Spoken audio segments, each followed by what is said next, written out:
Hello everyone and welcome to a Aetherdrift Commander deck reveal here at Commander at Home. We have the Eternal Might deck that we're going to be sharing with you today. It is a Esper deck built around zombies and some interesting synergies with discard cycling and things like that. So without further ado, let's start up with the commander, at least the face commander, is Temmet, Naktamun's Will, a legendary zombie wizard, Esper and 2 for a Vigilant Menace 4/4.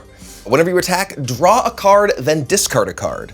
Whenever you draw a card, zombies you control get +1/+1 until end of turn. This is a pretty scary fellow. Yeah, a cool fellow. Yeah. So if you have yourself a horde of zombies and he's already in play when your turn starts, that card that you draw for your turn counts to give your guys +1/+1, and then obviously he triggers himself and can allow you to buff your zombie team as well as put things in your graveyard to reanimate or whatever other graveyard zombie synergies you have. And then if you have card draw, well, you can just make your zombie team enormous. So pretty scary fellow. Verena Lich Queen would also always be fun and stuff like this. Whenever you attack with one or more zombies, you draw that many cards, discard that many cards. So lots of cool draw synergy with that. So don't forget, old commander cards that still need love too. The alternate commander is Hashaton, Scarab's Fist, which is Orzhov, and it's a legendary zombie wizard that's a 1/3. Whenever you discard a creature card, you may pay 2 and a blue. If you do, create a tapped token that's a copy of that card, except it's a 4/4 black zombie. Be Scarab that friend. Yeah, so this obviously synergizes with the face commander, right? Because you're going to be discarding cards from that ability, anything else that allows you to loot or cycle or anything like that. And then if you have ways to loot away, just big things like say a Grave Titan, that's in here by the way. Anything with Enter the Battlefield triggers or just, more whatever. That you can synergize with your reanimation stuff that already works with the other commander. So lots of things that this can do that's pretty scary. Yeah, the nice thing too is that it's discarding a creature card, so you don't actually lose access to it. Like a lot of them are usually an exile effect in order to get a token. This will actually give you just a black 4/4 zombie copy of that, but you still have the other one in the bin. It's just like a bonus effect, not one that costs that card as well. So you can easily play this turn 2, use its ability, turn 3 somehow, and then reanimate that same thing that you got a 4/4 copy of on turn 4 and get 2 of them. So exactly, yeah. Pretty scary stuff. For the rest of the new cards, we've got some fun stuff. First off, we have Accursed Duneyard. It is a land. You can tap to add colorless. You can pay 2 and tap to regenerate target Shade, Skeleton, Spectre, Spirit, Vampire, Wraith, or Zombie. Swarmyard for the cool stuff. Yeah, so this is Swarmyard, is basically identical to this except going with various critter types, right? And this is like, okay, well, these various undead, they're probably pretty tough to kill too. Yeah. So, this is very powerful in especially a commander type format where, there's a lot of board clears, right? If someone Blasphemous Axe, if someone, Wrath of Gods, whatever it is, this is a great way to keep your big bad guy around. Like, right, your commander, hey, you don't die to this big board clear and just need to hold up a couple of mana to do it. And as we know, it's colorless, so it can go in anything your heart desires. We always love that versatility. Next up, Lost Monarch of Ifnir. It is a zombie noble that costs 3 and a black for a 4/4 with Afflict 3. Other zombies you control have Afflict 3. At the beginning of your second main phase, if a player was dealt combat damage by a zombie this turn, mill 3 cards, then you may return a creature card from your graveyard to your hand. Not the ones milled from your graveyard. Yeah. So this obviously, if you build a big army of zombies, right, your opponent, maybe with the commander's power, they need to jump block them because they get huge. It's like, well, if you jump block them, you're going to lose life to the Afflict effect. And then, well, if you do block them, you lose life to Afflict. If you don't block them, well, you're gonna mill and get stuff back. Yeah. And fuel your various graveyard synergies. So this has a lot of elements that either in a I want to reanimate a big thing or make a horde of small zombies can be very, very powerful. Or if you just want your opponents to make choices that they don't want to make. Absolutely. Always good. Next up, we have On Wings of Gold. It's an enchantment for 3 and a white. Creatures you control that are zombies and or tokens get +1/+1 and have flying. Whenever 1 or more cards leave your graveyard, create a 1/1 white zombie creature token. So this is kind of doing a lot, right? If you have a zombie or a token, because this obviously it's either one. It doesn't have to be a token zombie. It could just be anything. But even just in a regular token deck, right? You're playing something with just a bunch of rabbits, right? Yeah. +1/+1. I was gonna say it doesn't say creature tokens, but it says creatures you control that are zombies and or tokens. I was like, what if you get does my clue fly? +1/+1 treasures? Let's go. I'm into it, but it's not. If you can animate them somehow, they wouldn't have +1/+1 and fly. There are ways that you could do that. I mean, anything you want to go wide in, especially if you have stuff leaving your graveyard or you're doing exile effects or anything where you're going to be interacting with it, you get zombies out of that, which is always cool. And obviously, in a lot of Warzone strategies where that can be happening because of something else or with something. Yeah, so everything you want from, for a token deck is you get, bonuses and evasion, and then more tokens. So yeah. It kind of does it all. Can't lose. Next up is Priest of the Crossing. It is a zombie bird cleric for 3 and a white. That's a 3/3 flyer. At the beginning of each end step, put X +1/+1 counters on each creature you control, where X is the number of creatures that died under your control this turn. I want this in Thalisse. I want it yesterday in Thalisse. This is so sweet. This is terrifying. It's so good. Right? Like, obviously, very good in a token strategy that's making a lot of stuff, especially if you have sacrifice effects. If you have the ability to eat your creatures with Phyrexian Altar, Ashnod's Altar, or just in combat, right? You can play this after combat. Your opponents are like, oh, I got to kill your tokens, got to trade off. And then, oh, now all of these little 1/1s or 2/2s are now 8/8s, 10/10s, whatever. Especially, again, this in combination with they all flying. I would like you to note also that it is at each end step, not your end step. Oh, wow. So anytime you lose something in combat, or something gets destroyed, if it died, you get that many counters on. If you have some way to flash this in, someone like Blasphemous Acts, you're just like, boom. Gib. You just this priest is just like, I have siphoned all the divine power into myself from my dead creatures. It also does not say other creatures. It will buff itself. It will buff itself. So that is a card priest is sweet. That is a serious card. Yeah. Next up, Prophet of the Scarab, a zombie wizard for 4 and a blue. That's a 3/4 with vigilance. When this creature enters, draw cards equal to the number of zombies you control, or the number of zombie cards in your graveyard, whichever is greater. Oh boy.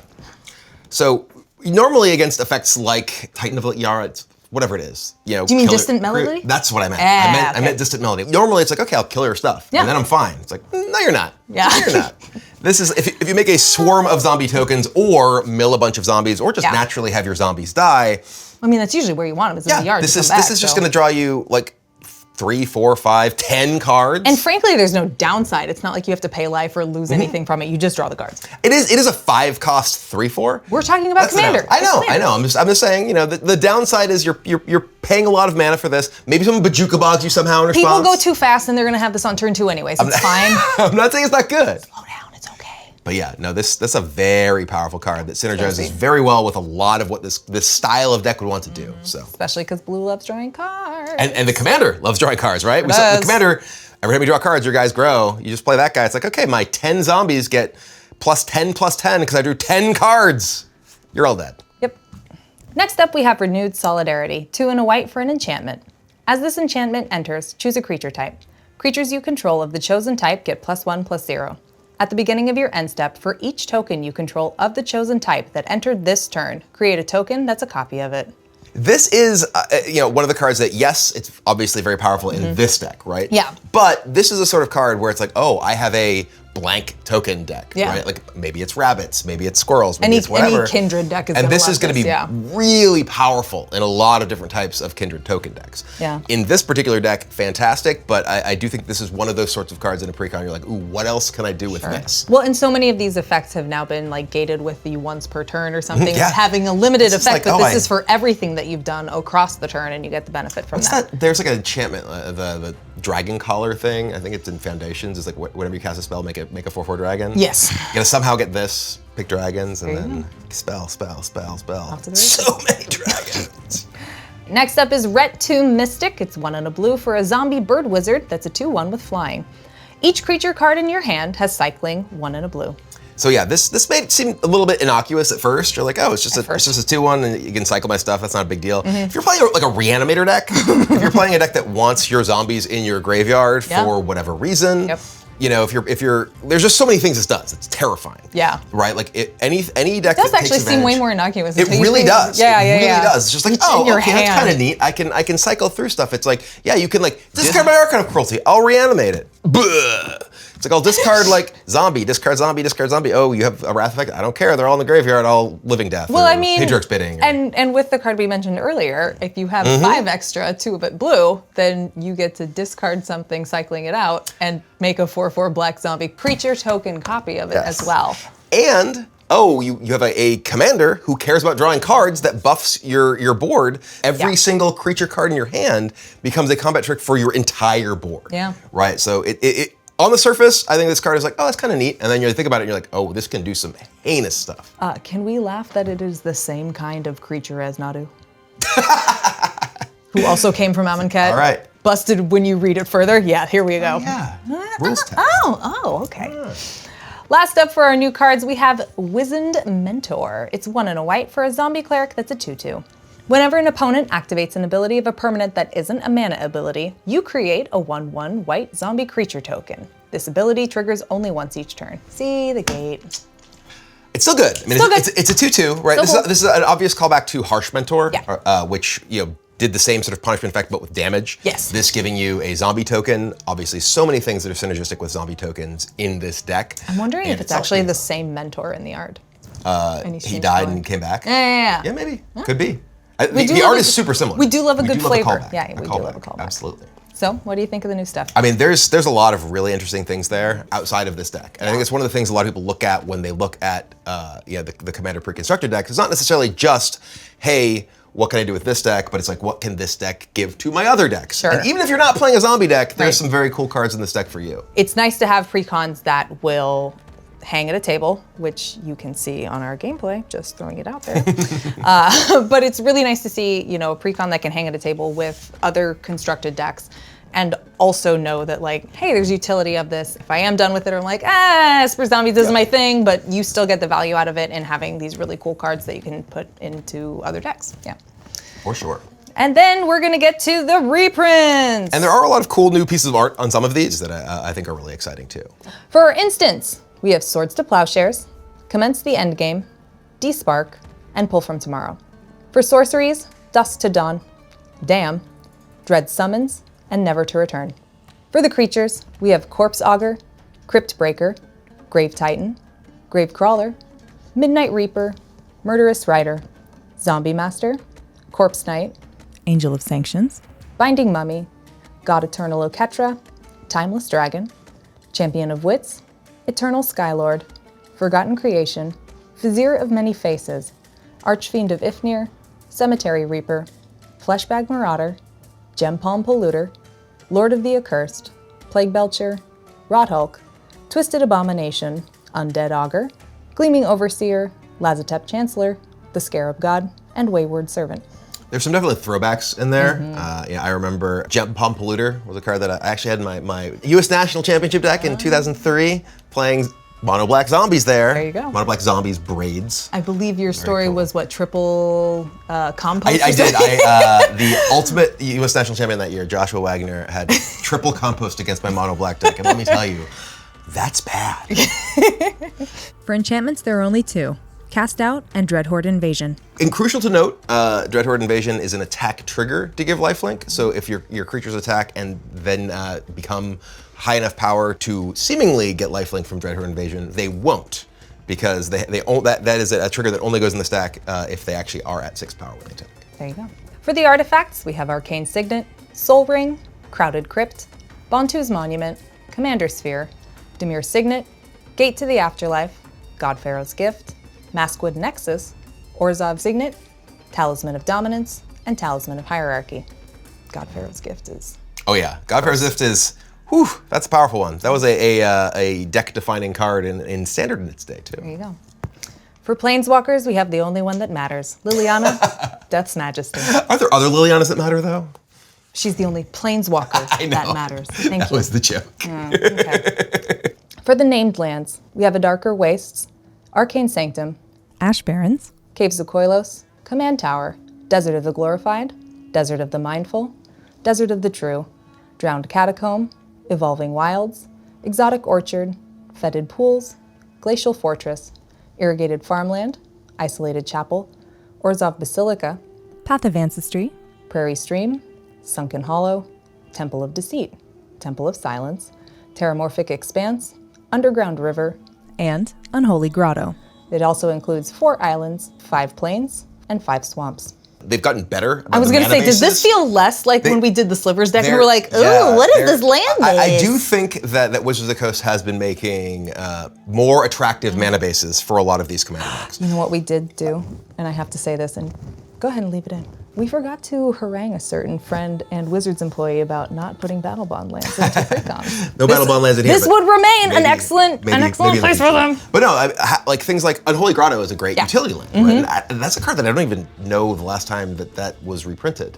And then there's things like the Irrigated Farmland, like a lot of good like dual land style things. We're not getting shock lands, but we're getting kind of like the next step down as far as like pain lands and the check lands. And I mean, honestly, like Temple of Deceit and Silence, Scrying's great here.